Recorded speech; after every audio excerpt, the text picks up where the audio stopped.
មិញអ្នកបានសិក្សារួចមកហើយអំពីការ link ទៅកាន់គេហទំព័រមួយចំនួនអូខេឥឡូវនេះយើងចាប់ផ្ដើមសិក្សាមេរៀនយើងបន្តទៅទៀតបន្តមកទៀតយើងនឹងសិក្សាអំពី absolute ជាមួយនឹង relative អូខេចំពោះចំណុចនេះគឺយើងនឹងសិក្សាអំពី link ពីរប្រភេទនេះឥឡូវនេះឧទាហរណ៍ថាខ្ញុំមាន file ទាំងអស់នេះអូខេនេះមានវាមួយ folder main folder main គឺជា folder ដែលធំជាងគេបង្អស់អូខេបន្តមកទៀតនៅក្នុង folder main គឺមាន file 2គឺមាន index.html faculty.html មាន folder image មាន folder people អូខេ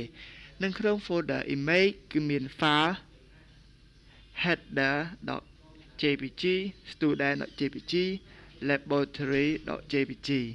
ហើយចំពោះនៅក្នុង folder people គឺមាន file Adam Body និង Chart អូខេនេះគឺជា file web អូខេនៅក្នុងករណីនេះ file របស់ខ្ញុំអាចជា file link អូខេ file link នេះគឺមានឈ្មោះថា file Adam អូខេហើយបន្ទាប់មកទៀតខ្ញុំចង់ link នេះចង់ link file នេះនៅ file link ណាចង់ link ទៅកាន់ file Chart អូខេនេះដែលមានរូបកាយគឺចង់ link ទៅកាន់ file Chart នៅក្នុងករណីនេះប្រសិនបើយើងប្រើ absolute link គឺយើងចូលមកកាន់ main បន្តមកទៀតគឺយើងចូលទៅកាន់ people បន្តមកទៀតគឺយើងចូលទៅកាន់ file Chart អូខេនេះអ្នកមើលមើលគឺ A free main បន្តមកចូលក្នុង feed of people ដល់បានចូល file Chart ប៉ុន្តែចំពោះប្រសិនបើអ្នកប្រើ relative វិញគឺអ្នកគ្រាន់តែដាក់ឈ្មោះ file link ទៅកាន់គឺជាការស្រេចយើងដាក់ឈ្មោះ link ដូច្នេះគឺដោយសារវាស្ថិតនៅក្នុង folder តែមួយអូខេនៅក្នុង folder តែមួយដូច្នេះគឺយើងគ្រាន់តែដាក់ឈ្មោះ file ជាការស្រេចអូខេឲ្យតែនៅចិត្តគ្នាចេះអ្នកមើលឃើញនៅចិត្តគ្នាចេះ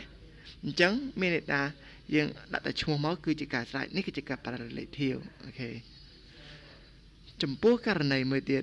ខ្ញុំស្ថិតនៅលើ file Adam ដែរ file link យើងគឺ file Adam ដែរ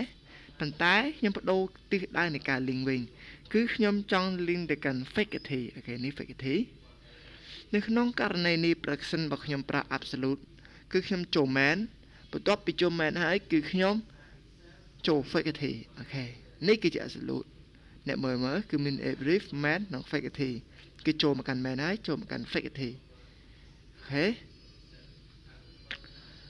នៅក្នុងករណីនេះអូខេនៅក្នុងករណីដែលយើងប្រើ relative វិញគឺគ្រាន់តែយើងដាក់ថាចុច2មានថា Adam នេះវានឹង link ចេញទៅក្រៅ folder នេះវិញអូខេមានថាវាចាប់ដើមដំណើរការពី Adam បន្តមកទៀតចេញក្រៅ folder នេះបន្តមកចេះវិញអូខេនេះគឺជាដំណើរការរបស់វាយេអញ្ចឹងដើម្បីចេញ folder គឺយើងប្រើសញ្ញាចុច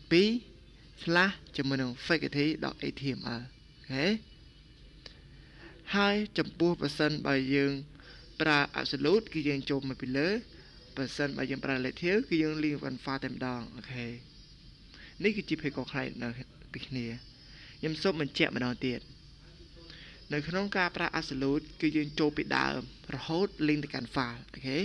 មានថាចូលពីដើមមកហើយរកឈ្មោះ file របស់យើងប៉ុន្តែចំពោះការប្រើ relative វិញគឺយើងដំណើរការរបស់យើងគឺចេញពី file ទៅវិញចេញពី file ហើយយើងរក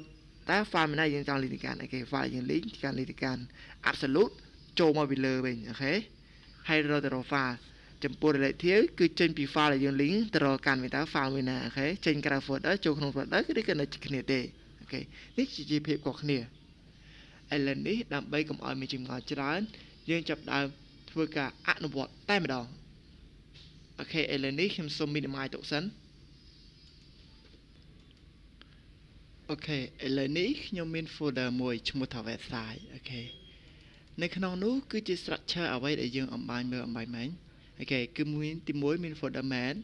ក្នុង folder main គឺមាន folder image មាន people faculty.html និង index ហើយនៅក្នុង people គឺមានដូចជា Adam Body ជាមួយនឹង Chart មិញគឺជារូប structure ដែលយើងបានមើលអានេះគឺជារូបពិតអូខេនេះមួយនេះគឺជារូបពិតរបស់យើង ok គឺយើងបានធ្វើអូខេឥឡូវនេះគឺយើងស្ថិតនៅលើ folder Adam ដដែល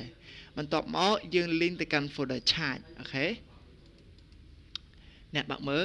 folder charge គឺមានពាក្យតែ charge តែទេអូខេនៅក្នុងនេះគឺមានពាក្យតែ charge តែអូខេឥឡូវនេះខ្ញុំចាប់ដើមធ្វើការ link ទៅកាន់ folder charge អូខេ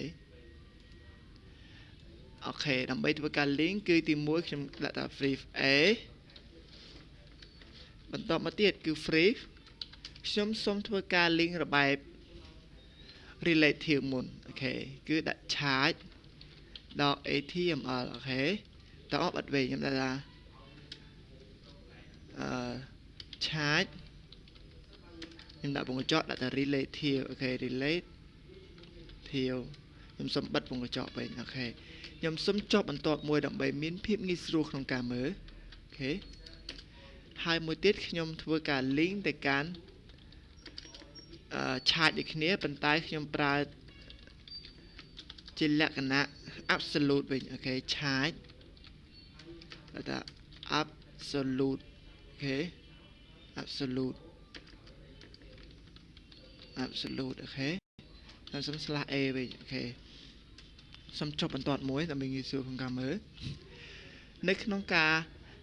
ធ្វើ absolute ដូចជាខ្ញុំបានបញ្យល់មិញហើយគឺយើងចាប់ផ្ដើមចូលពីលើមកដំបូងដូច្នេះនៅក្នុង folder charge គឺនៅក្នុងតារាយ C ដាក់ human and setting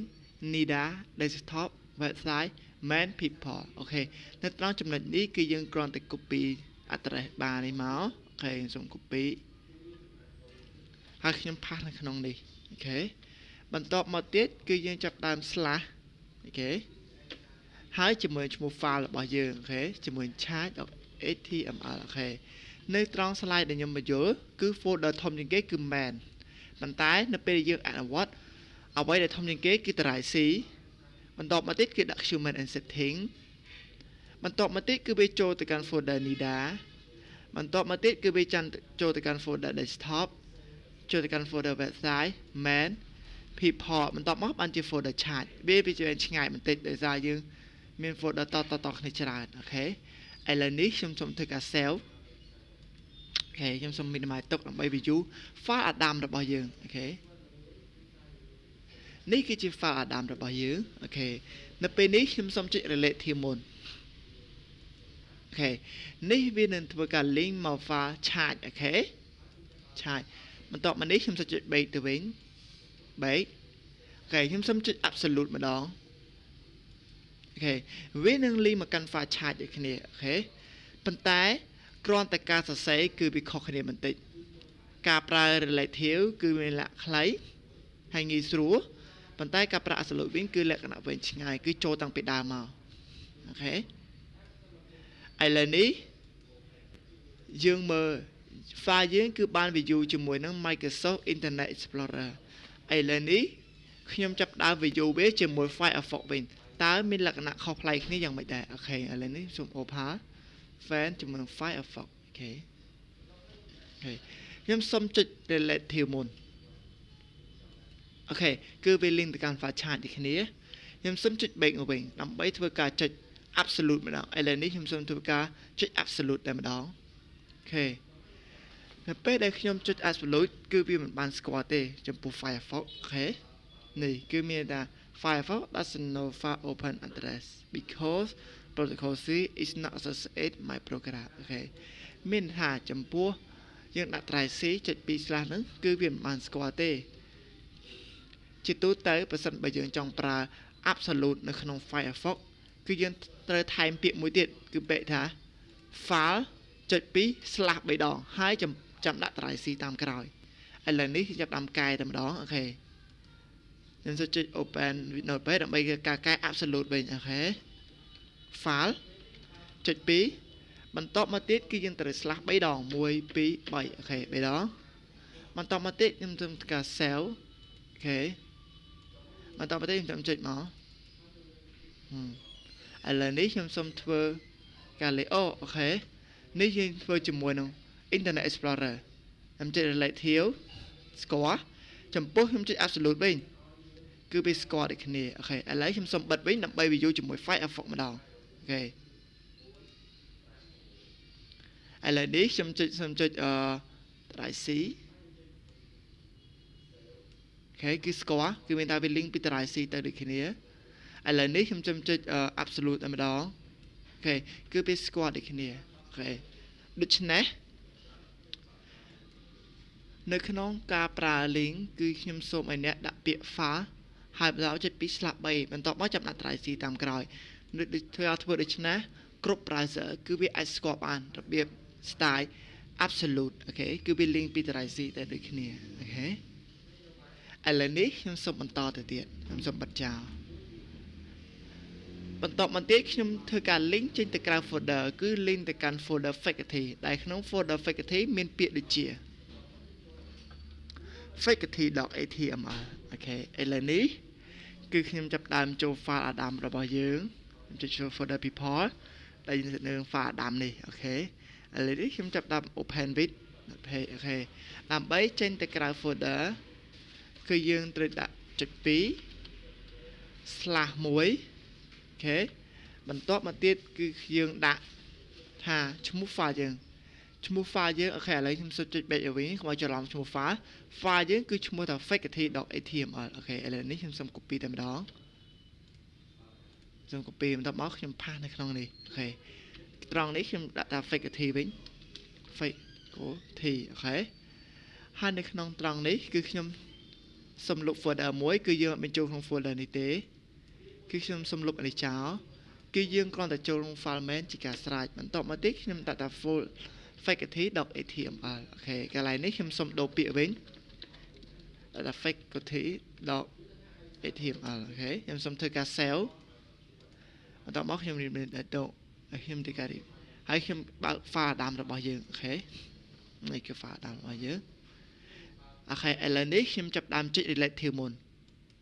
អូខេបន្ទាប់មកវា link ទៅកាន់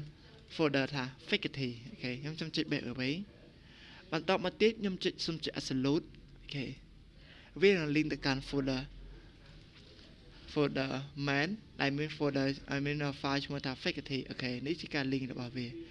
យើងសាក់បើកវាយកជាមួយ Firefox ម្ដងតើវាចេញដូចគ្នាអត់អូខេដំបូងសូមចុច relative មុនអូខេត្រូវបន្ទាប់មកទៀតសូមចុច absolute ម្ដងអូខេគឺត្រឹមត្រូវដូចគ្នាអូខេដូច្នេះនៅក្នុងការប្រើ absolute និង relative អ្នកអាចប្រើមួយណាក៏បានប៉ុន្តែ recommendation របស់ខ្ញុំសំណូមពររបស់ខ្ញុំសូមឲ្យអ្នកប្រើ relative ចំពោះនៅក្នុងការ link នៅក្នុងម៉ាស៊ីនរបស់យើងឬក៏គេហៅថា local របស់យើងប៉ុន្តែចំពោះការ link ទៅកាន់ website ដទៃទៀតអ្នកអាចប្រើ absolute ក៏បានដែរអូខេនេះគឺជា recommendation